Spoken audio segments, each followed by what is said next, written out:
성도의 신앙생활에 있어서 기도만큼이나 중요한 것은 없을 것입니다. 성경을 보면 성도의 일상생활에 대한 가르침이 있습니다. 대표적으로 골로새서 3장과 4장, 그리고 에베소서 5장과 6장의 말씀이 있습니다. 이 말씀을 보면 일상생활에서 성도가 어떻게 생활하여야 하나님의 사람으로서 올바로 살 수 있는지를 가르치고 있습니다. 아내와 남편, 그리고 자녀와 부모, 또한 종과 주인으로서의 삶의 자세에 대한 교훈이 있습니다. 그리고 이와 함께 우리가 어떻게 기도하여야 되는지에 대해서도 알려주고 있습니다. 오늘 본문의 말씀인 골로새서 4장 2절의 말씀을 보면 상전들이 종들을 대하는 교훈에 이어서 바로 기도에 대한 가르침이 나타납니다. 에베소서에서는 상전과 종과의 관계에 대해서 가르친 후에 영적 전쟁에서 어떻게 승리하는지에 대한 말씀을 전하고 있습니다. 그리고 그 마지막 부분에 우리가 어떻게 기도하여야 할 것인지에 대해서 알려주고 있습니다. 즉, 기도는 영적 전쟁에 있어서 하나님의 전신갑주를 얻는 가장 중요한 방법이라고 말할 수 있습니다. 진리의 허리띠도, 정의의 가슴막이도, 평안의 복음도, 그리고 믿음의 방패도 기도를 통해 얻을 수 있다는 것입니다. 그래서 성령 안에서 어떠한 경우에도 기도와 간구를 계속하며 깨어 성도를 위하여 기도를 멈추지 말라고 권면하고 있는 것입니다. 특히 저는 골로새서와 에베소서에 나타나는 이 가르침 속에서 중요한 두 단어를 보게 됩니다. 골로새서에서는 감사함 안에서이고 에베소서에서는 성령 안에서입니다. 오늘 본문의 말씀을 헬라어 성경으로 직역하면 기도를 계속하라, 기도와 감사함 안에서 깨어 있도록 이라고 번역할 수 있습니다. 기도를 지속할 수 있고 감사함을 지속할 수 있는 것이 기도라는 것입니다. 참으로 재미있는 부분이 아닐 수 없습니다. 계속해서 기도하면 기도 안에서 깨어 있을 수 있고 계속해서 감사함 가운데 깨어 있을 수 있다는 것입니다. 그렇다면 왜 기도함으로 계속해서 감사할 수 있을까요? 산타클라라 교회를 담임하고 있는 홍상열 목사님은 기도의 목적을 하나님이 원하시는 것을 우리의 삶에서 이루는 것, 매일 하나님과의 사귐을 나누는 것, 그리고 하나님께서 부어주신 은혜를 분별하고 감사하며 살기 위한 것이라고 하였습니다. 이러한 정의에 따르면 우리가 기도함으로 영적 분별력이 생겨 우리의 삶 속에서 항상 함께 하시는 하나님을 느낄 뿐만 아니라 하나님께서 부어주시는 은혜를 깨닫게 되기 때문에 감사할 수 있다는 것입니다. 그렇습니다. 우리가 항상 함께 하시며 우리의 길을 인도하시면 우리의 삶을 풍성케 하시는 하나님을 느낄 때에, 그리고 그분이 우리와 항상 함께 하심을 느낄 때에 우리는 감사하지 않을 수 없습니다. 그 체험을 가능케 하는 것이 바로 기도입니다. 우리는 기도하면 감사할 수밖에 없는 것입니다. 그리고 그렇게 우리는 영적 각성 속에서 또한 깨어 있을 수 있는 것입니다. 그렇다면 우리가 이렇게 감사할 수 있기 위해 기도하는데, 이러한 기도 중에 우리가 감사할 수 있도록 이끄는 것이 무엇일까요? 그것을 에베소서에서는 성령님이라고 말하고 있습니다. 성령 안에서 기도하라는 것입니다. 다른 말로 하면 기도할 때에도 성령의 인도하심, 성령의 가르침을 따르라는 것입니다. 그리고 또한 내가 기도하는 것이 아니라 성령께서 함께 기도하심으로 그렇게 할 수 있도록 나를 내려놓으라는 것입니다. 로마서에서 바울은 우리를 약한 존재라 하였습니다. 우리가 얼마나 약한지, 심지어 우리가 어떻게 기도해야 할지도 모르는 존재가 바로 우리라고 하였습니다. 그래서 성령께서 우리를 도와 우리를 대신에 강구해 주신다고 바울은 말하고 있습니다.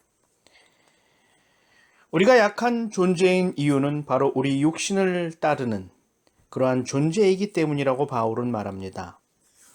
그리스도 예수 안에서 생명을 누리게 하는 성령의 법이 우리를 죄와 죽음의 법에서 해방시킬 수 있지만, 우리의 육신이 법의 힘을 약화시키므로 우리 스스로는 구원을 얻을 수 없는 존재가 우리라는 것입니다.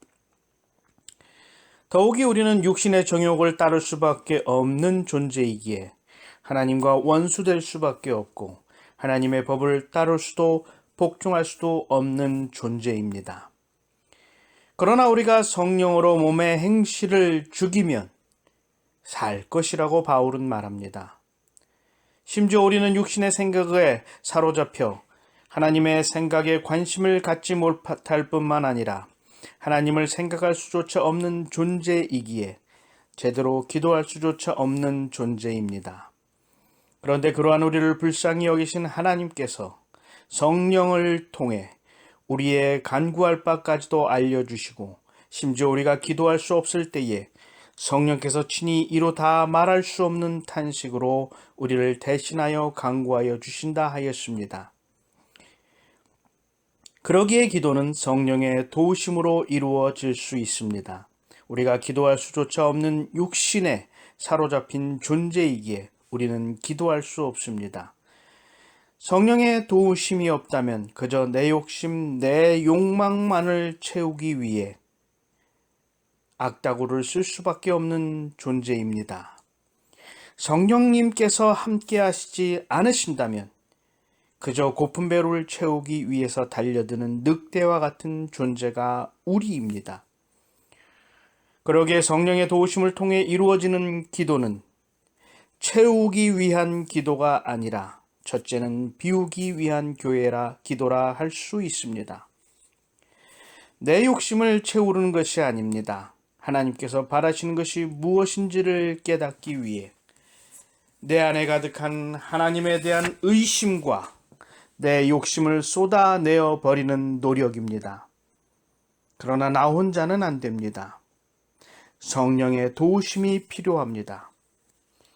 성령님은 내가 내 안에 가득한 것이 무엇인지를 깨닫게 하십니다.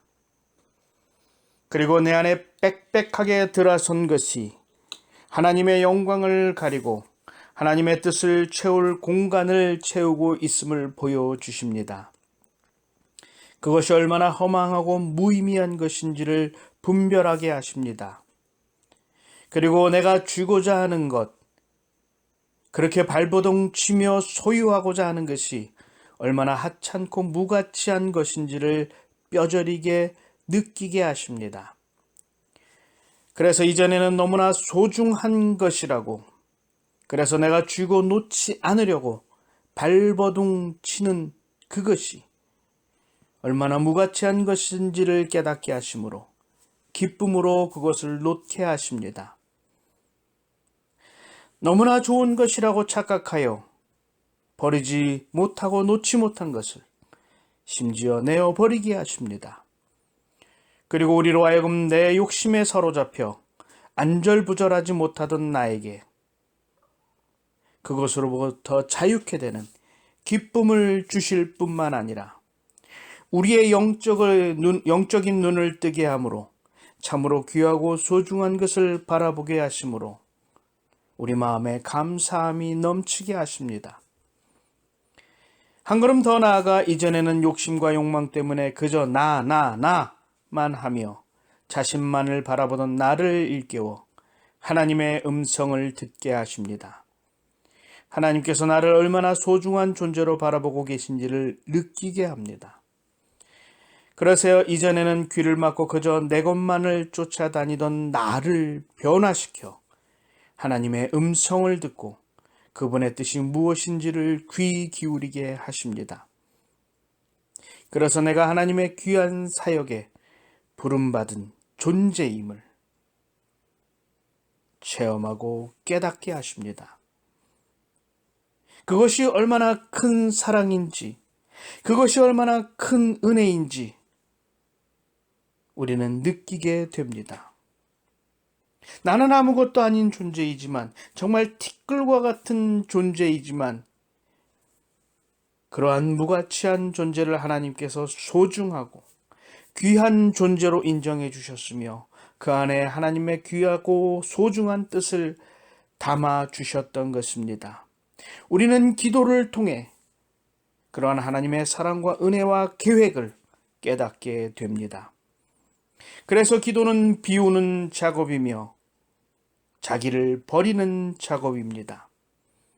또한 기도는 채우는 작업입니다. 내 마음에 가득한 육신적인 것을 비우고 하나님의 뜻을 담는 일이 바로 기도입니다. 우리가 기도함으로 성령의 내재하심을 알게 되고 그분이 우리를 너무나 사랑하시기에 항상 우리를 위해서 간구하시며 우리를 위해서 하나님께 기도하심을 우리는 알게 됩니다.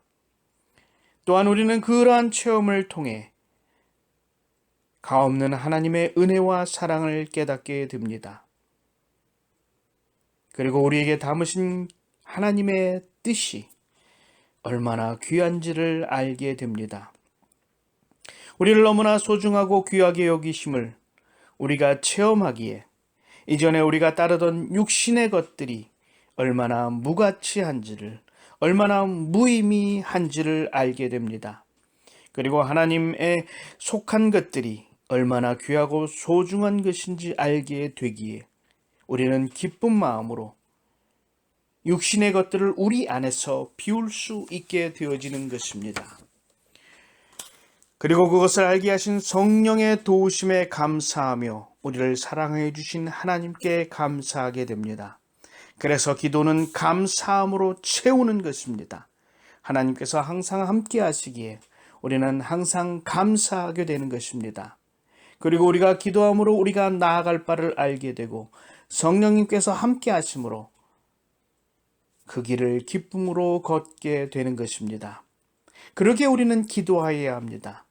성령님과 함께 기도하며 감사와 기도 가운데 깨어 있어야 합니다.